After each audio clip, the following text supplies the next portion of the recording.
علامہ ذکریا رحمت اللہ علیہ دیدہ فضائل درود شریف دا کتابی ہم لکلے دے دیکھ دیر ناشنا عجیبہ واقعات اگی لکلے دی درود شریف متعلق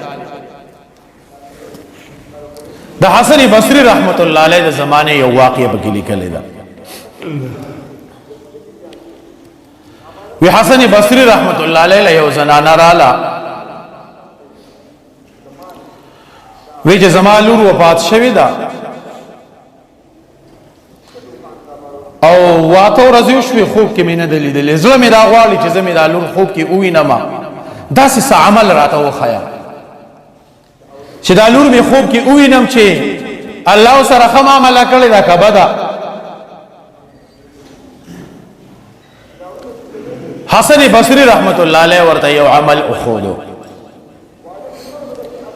وی دا ماسکتن دا مانزن رستو بسالو رکاتا نفل اوکی صلاة حاجت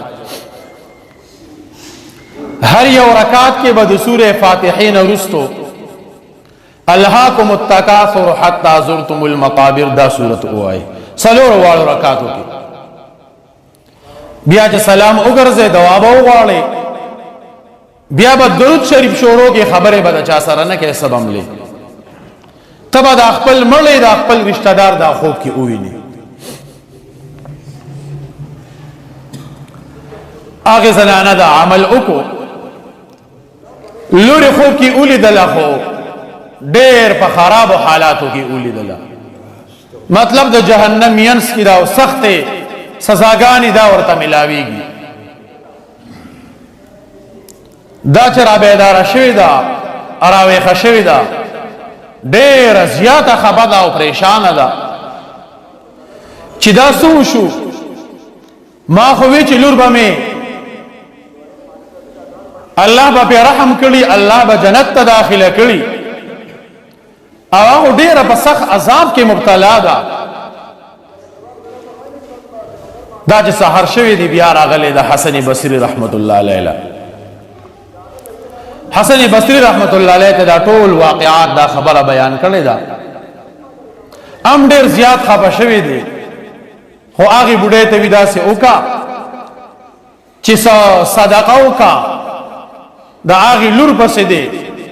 شاید کی دیشی اللہ تبارک و تعالی دا آگی بخشش و مغفرت اوکی بڑے لارا کورتا دیکھے درسلو روز تیر شوی حسن بصری رحمت اللہ علیہ خوب اینی داغی خوب کے ددق جنے اولی دلا چیغا پا یو باغیچہ کے ناستا دا یو غٹا تخت پا اغیبان دی ناستا دا دیر پا مزو کی دا دیر پا خواندونو کی دا اس حسن بصری رحمت اللہ علیہ پی جنینا چی دا آغا جنے دا دیور لخوالا لال تا پوستی نکی دا جنیو تا ویزا آغا جنی ما دا کمی بارکی چی زمام اور ستا سر خبری کردی وی زا آغا جنی ما چی زخ پل مور تا خوب کی چی دی آغا ازرشیو ما زما آغا حالت اغیلی دلیو نویما ورطوی چی ستا مور خوی چی آغا دا سی جہنم کی دا سخت و عذابونو کی دا او تو خوی دی پا آرام راحت کی پا خوشحالو کی جنت کی باغ کی نو آغا جینیو تو اویائی چی بالکل زا سخت و عذابونو کی مبتلاو ما لیکن یو عالم یو بزرگ زمون دی مقبرہ و قبر باندے تیر شو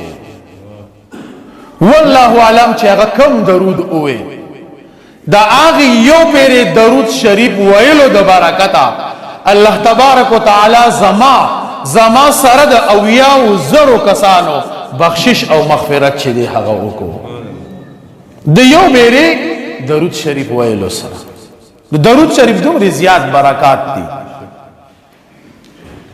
مقبرہ باندی کل تیریگو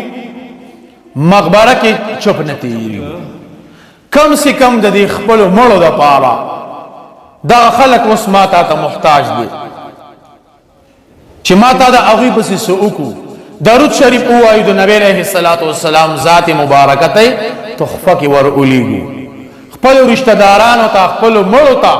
الله تبارک وتعالى دې درود شریف د برکته د مقبرونو عذابونه چې دي هغه پورته کی